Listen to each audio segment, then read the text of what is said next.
I'm 58 years old, and I am holding the most expensive thing I have ever paid for. It's not the house. The house is paid off. It's not the truck. I've owned 6 of them. It's not the watch my company gave me for 20 years of perfect attendance. 20 years. They gave me a watch. My kids gave me silence. No. The most expensive thing I own is a piece of paper. A little wristband. The kind they hand out at school events. You know the ones. Cheap paper.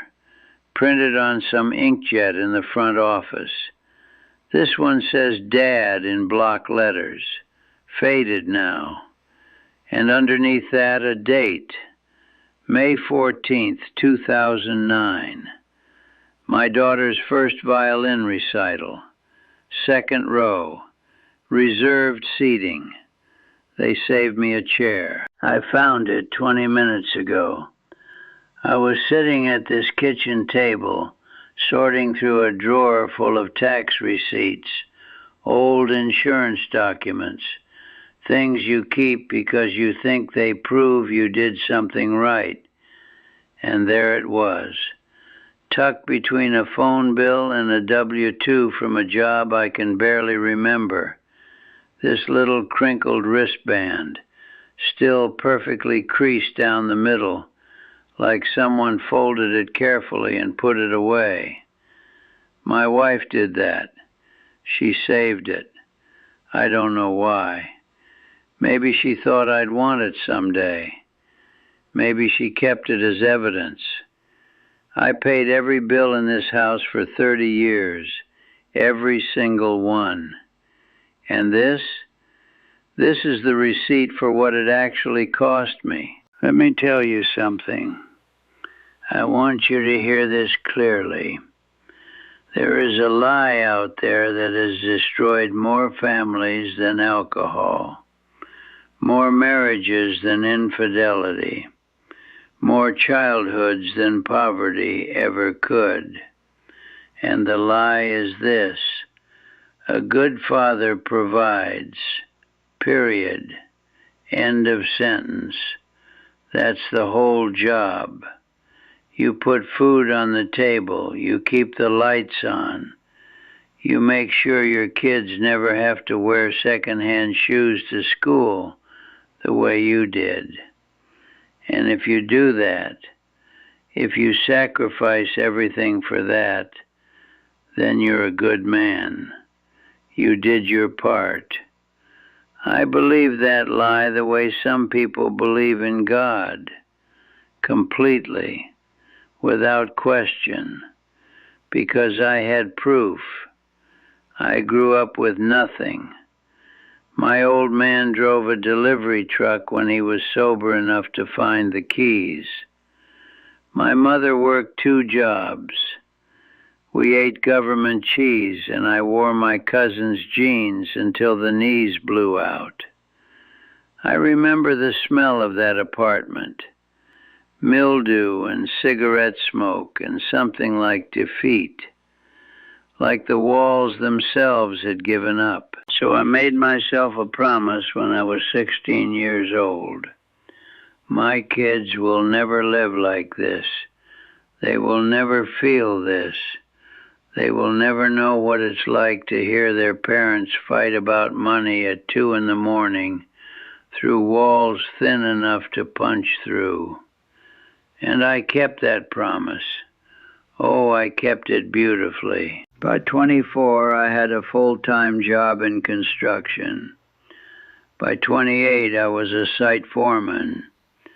By 32, I was pulling 60-hour weeks like clockwork. And I wore that schedule like a Medal of Honor. I smelled like diesel fuel and concrete dust 6 days a week. My thermos was my best friend. My truck cab was my living room.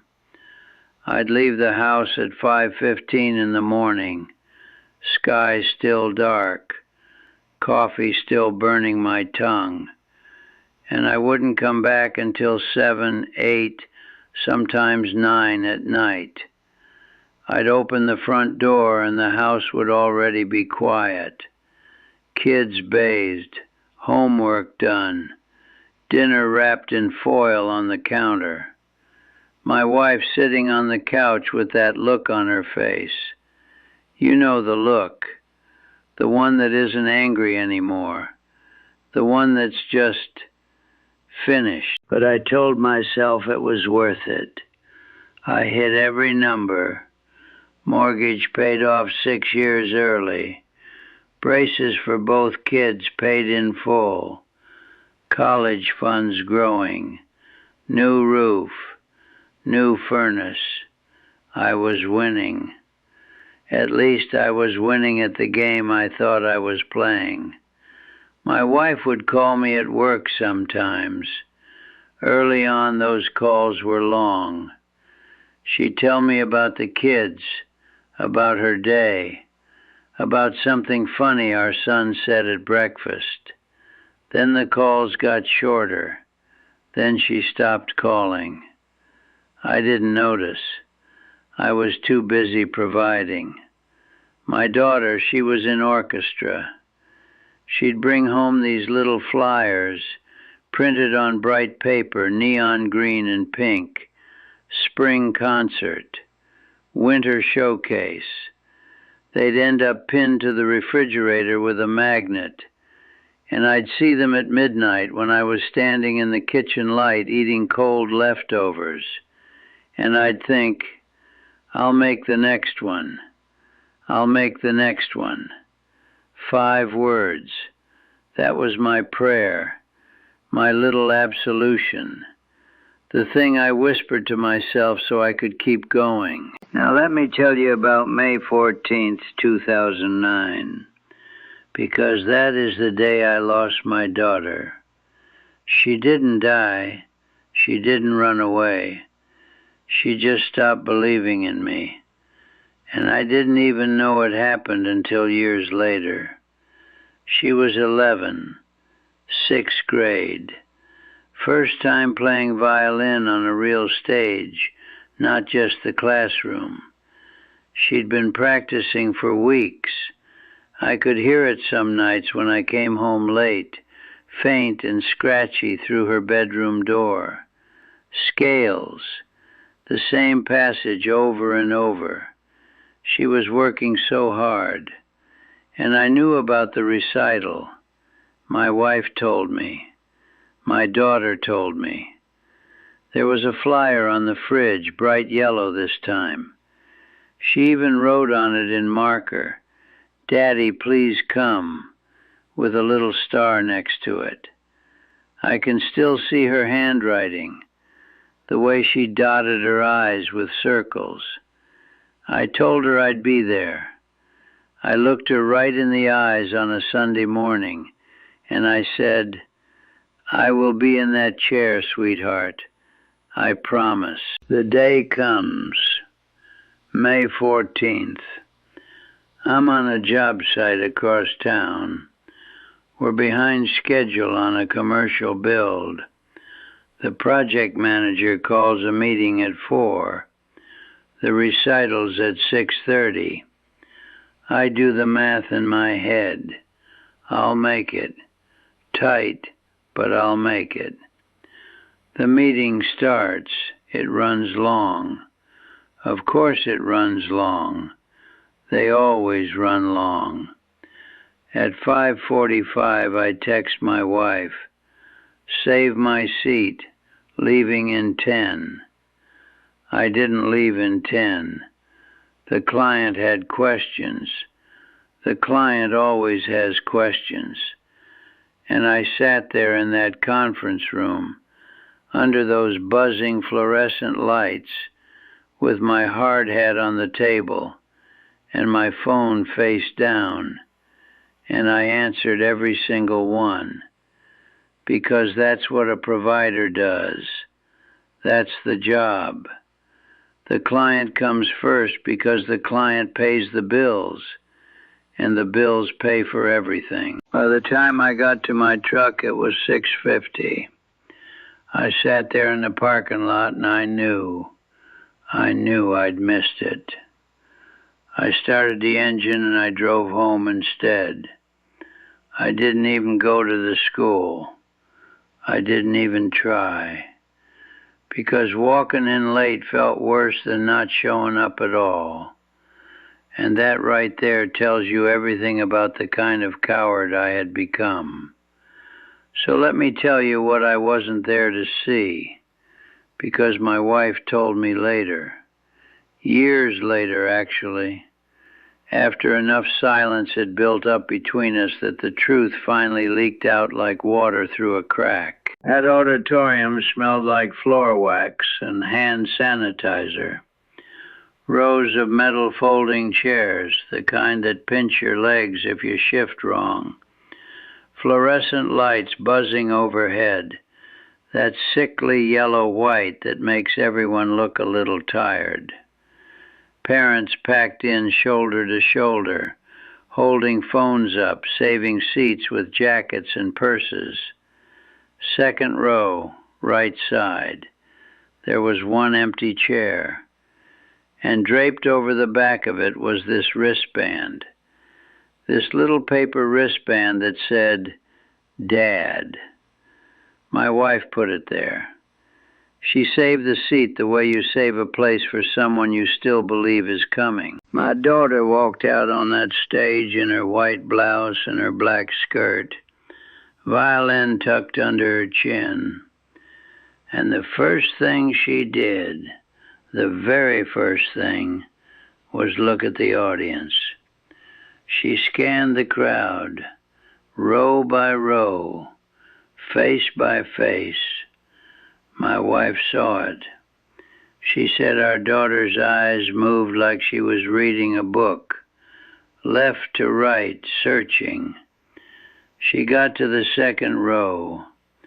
She saw her mother. She saw the empty chair, and she stopped looking. That was it. She didn't cry. She didn't freeze. She just stopped scanning.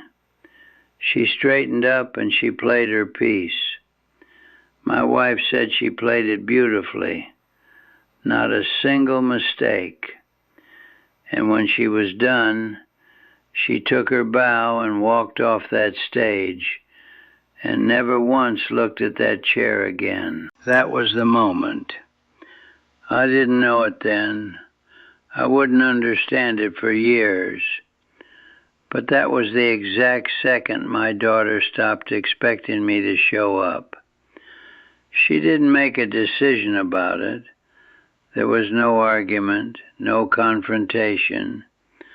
A little girl just quietly rearranged her understanding of the world. Daddy says things. Daddy doesn't do things. And she adapted, the way children do, silently, completely, permanently. My daughter is 26 now. She lives 3 states away. She calls on Christmas and on my birthday. The calls last about 8 minutes.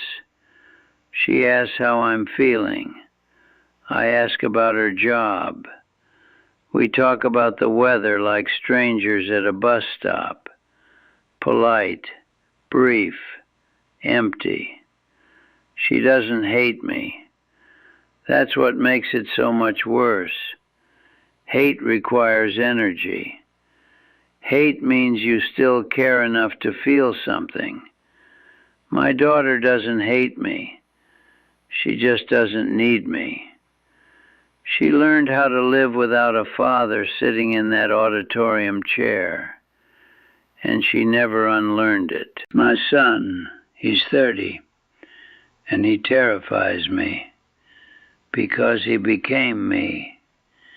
He works 70-hour weeks now. He brags about it. He calls me sometimes from his truck, and he sounds exactly like I did at his age, exhausted and proud of it, talking about money like it's oxygen. and I want to scream at him. I want to grab him by the shoulders and shake him and say, "You are repeating my worst mistake, and you think it's your greatest achievement." But I can't say that, because what authority do I have? I taught him this, not with words, with absence. He watched me choose work over everything, and he learned that's what men do. My wife is here, technically. We live in the same house. She's upstairs right now. We eat dinner together most nights. But the woman who used to call me at work just to hear my voice, she's gone. She left a long time ago. She just didn't take her body with her. We're cordial. That's the word. Cordial. Like co-workers who share a break room. And I sit here at this kitchen table in this house that I paid off with 30 years of overtime. And it is so quiet, I can hear the clock on the wall ticking like it's counting down what I have left. The wristband is right here next to a stack of tax returns. 2 piles of paper. One pile proves I paid every bill. The other pile proves my seat was empty on the only day it mattered. Same drawer, same man, same failure dressed up as success. This wristband was an invitation. They wanted me there. My daughter wanted me there. She wrote it on the flyer with a star. And I threw that invitation away for a meeting I cannot even remember, with a client whose name I couldn't tell you if my life depended on it. The wristband is proof that I was expected, and it's proof that after that night, they stopped expecting. Now I want to talk to you. Yeah, you. The one watching this right now. You're watching this on your phone, aren't you? At work. On a break, maybe, or in your truck between jobs, or at your desk pretending to read emails. And your kid is somewhere right now, at a school, at a practice, at a kitchen table doing homework, waiting to hear the door open. Let me be blunt with you, because nobody was blunt with me, and it's too late for gentle. That promotion you're chasing, it will not visit you when you're old. That overtime check, it will not sit next to your hospital bed. That boss you're trying to impress, he will replace you in 2 weeks. Your name will come up at one meeting and then never again. The company will move on. It always does. You are a line item on a spreadsheet, and you are trading your irreplaceable life for a role that is completely, absolutely replaceable. But that chair at your kid's game, that spot on the couch for movie night, that 15 minutes before bedtime when they still want to tell you about their day, that is a limited time offer, and the expiration date is not printed anywhere. You will not get a warning. You will not get a memo. One day your child will look for you in the crowd, and when you're not there, they will stop looking. And they won't tell you. They'll just quietly, gently, permanently close a door you didn't even know was open. Go to the thing. Leave the office. Leave the job site. Leave the meeting. Go to the stupid little recital in the cafeteria that smells like floor wax. Sit in the tiny chair. Wear the ugly wristband. Clap too loud. Be there. because one day they stop saving you a seat, and the chair stays empty forever.